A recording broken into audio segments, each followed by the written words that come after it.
घरोघरी मातीच्या चुलीच्या आजच्या भागामध्ये आपण पाहत आहोत की जानकी आणि ऐश्वर्या या पैसे चोरण्याचा प्लॅन करतात. त्यानंतर ऐश्वर्या ही जानकीच्या रूममध्ये पैसे चोरण्यासाठी येते, पण तिथे कपाटामध्ये पैसे नसतात. तिचा विचार असतो की आपण जानकीला उठवूयात, पण ऋषिकेश हे खोकलतात. त्यामुळे ऐश्वर्या ही तिथून निघून जाते आणि आपल्या रूममध्ये गेल्यानंतर ती विचार करते की जानकी बोलली होती की समोरच पैशाची बॅग ठेवते, पण ती अशी का वागली मला माहीत नाही. त्यामुळं ऐश्वर्या ही झोपून जाते आणि त्यानंतर ती विचार करत असते की हे सगळं काय सुरू आहे. त्यानंतर ती सकाळी उठून जानकीला म्हणते की आपलं ठरलं होतं ना की तू पैशाची बॅग ही समोरच ठेवशील आणि त्यानंतर मी ती पैशाची बॅग चोरेल. त्यावेळेस इकडं जानकी म्हणते की मी पाहिलं आहे आणि तू पैशाची बॅग घेऊन गेली आहेस. त्यावेळेस इकडं ऐश्वर्या म्हणते की मी तुझ्या रूममध्ये जेव्हा आले तेव्हा कपाटामध्ये तर पैशाची बॅगच नव्हती आणि मी तुला उठवण्याचाही प्रयत्न केला, पण ऋषिकेश दादा खोकरले म्हणून मी तिथून तशीच निघून गेले.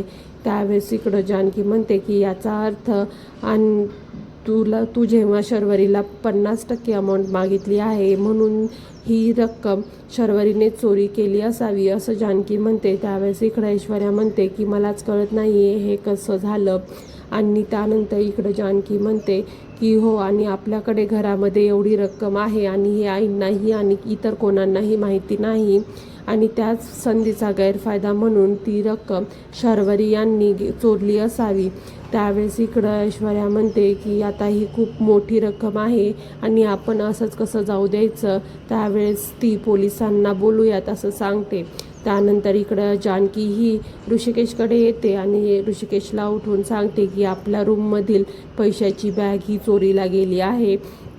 त्यावेळेस ऋषिकेश म्हणतात की तू काहीच काळजी करू नको आणि हे सर्व आपण पोलिसांना सांगूयात. त्यानंतर जानकी म्हणते की ठीक आहे आणि ऋषिकेश हे पोलिसांना फोन करतात आणि सांगतात की आमच्या घरी पैशाची चोरी झाली आहे. त्यानंतर इकडं पोलीस हे सांगतात की तुम्ही व्यवस्थित चेक करा आणि आम्ही घरी येणारच आहोत. तेवढ्यामध्ये पोलीस हे घरी येतात आणि आई म्हणतात की आपल्या घरी सकाळी सकाळी पोलीस कसं का आले. त्यावेळेस ऋषिकेश सांगतात की आपल्या घरामध्ये चोरी झाली आहे, त्यासाठी मीच पोलिसांना फोन करून बोलून घेतलं आहे. त्यावेळेस इकडं शर्वरी म्हणते की हे सगळं काय आहे. त्यावेळेस इकडं जानकी म्हणते की हो, आणि आमच्या रूममधून पैशाची चोरी झाली आहे. त्यावेळेस इकडं ते पोलीस सांगतात की तुम्ही जेव्हा किडनॅप झाला होता त्यावेळेस ते किडनॅपर होते आणि ते कोणीही तुमचे पैसे घेतलेले भामटे नव्हते आणि त्यांनाच आम्ही पकडलं होतं आणि तीच पैशाची बॅग हे ऋषिकेश रावांना दिली होती. आणि त्यानंतर इकडं जानकीला म्हणतात की तुमच्याकडे असलेली एवढी मोठी रक्कम तुम्ही घरामध्ये अशीच कशी ठेवली. त्यावेळेस इकडं जानकी म्हणते की हो, आम्ही ती घरातच ठेवली होती, पण चुकून माझ्या रूमचं दार लावायचं राहिलं होतं. त्यानंतर इकडं ऋषिकेश म्हणतात की हो आई, हे खरं आहे आणि आम्ही तुला सांगायचं विसरून गेलो आणि त्यामुळे तुला त्रास होईल असं वाटलं. त्यानंतर इकडं पोलीस म्हणतात की मला तुमच्या घराची चौकशी करावी लागेल आणि प्रत्येकांची रूम ही चेक करायला हवी. त्यावेळेस इकडं ते म्हणतात की मला एखादी रूम द्या ज्यामध्ये मी सगळ्यांची इन्क्वायरी करू शकेल आणि तसेच काही पोलिसांना सांगतात की तुम्ही प्रत्येक रूममध्ये जाऊन प्रत्येक रूमची तपासणी करा. त्यानंतर इकडं ऋषिकेश हे आईंच्या रूममध्ये पोलिसांना घेऊन जातात आणि पोलीस हे एकामागून एक सगळ्यांची चौकशी करत असतात. त्यानंतर इकडं पोलिसांना सगळ्यांमध्ये काही आढळत नाही, पण ज्यावेळेस इकडं इन्क्वायरी सुरू असते त्यावेळेस प्रत्येकजण आपलं जे मत आहे ते सांगत असतं आणि काही कॉन्स्टेबल हे तिथं असलेल्या रूमची पाहणीही करत असतात, पण काही भेटत नाही. त्यावेळेस इकडं शेवटी जानकीचीही रूम चेक केली जाते आणि मग तिथेही त्यांना काहीच सापडत नाही.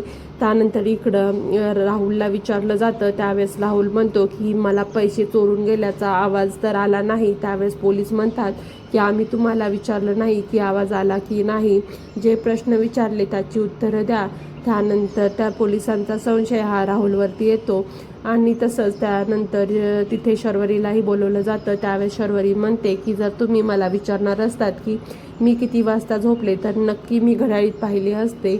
आणि त्यावेळेस इकडं शर्वरीला म्हणतात की तुम्हाला किती लोकांना पैसे द्यायचे आहेत आणि त्याची तुमच्याकडे लिस्ट असेल ना. त्यावेळेस ते पोलिसांना शर्वरी म्हणते की हो आहे, पण त्यासाठी मी अशी चोरांना पैसे नाही देणार. त्यानंतर इकडं कॉन्स्टेबल येतात आणि म्हणतात की फक्त ऐश्वर्या आणि शर्वरी यांची रूम तपासायची राहिली आहे.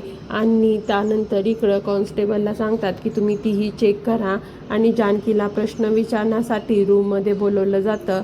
त्यावेळेस इकडं जानकीला म्हणतात की तुम्ही रूमचं दार का ओपन ठेवलं. त्यावेळेस इकडं जानकी सांगते की मी अशीच बेडवर पडल्यानंतर झोपून गेले आणि माझा डोळा लागला, त्यामुळं कदाचित रूमचं दार लावायचं राहिलं असेल.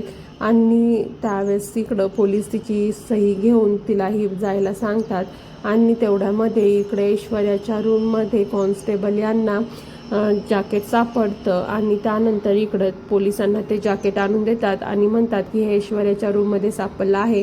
ज्यावेळेस ऐश्वर्याची इन्क्वायरी होते त्यावेळेस ऐश्वर्या सांगते की हे माझ्या नवऱ्याचं म्हणजे सारंगचं जॅकेट आहे. आणि त्यानंतर ती बाहेर येते आणि ते जॅकेट ही तिथे साईडला ठेवते.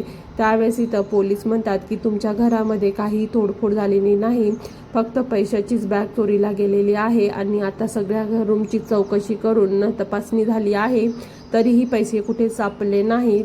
त्यावेळेस इकडं अवंतिका हे पोटात दुखत आहे असं होतं. आणि त्यानंतर सगळे घाबरून जातात. आणि त्यानंतर जानकी अवंतिकाला घेऊन तिच्या रूममध्ये जाते.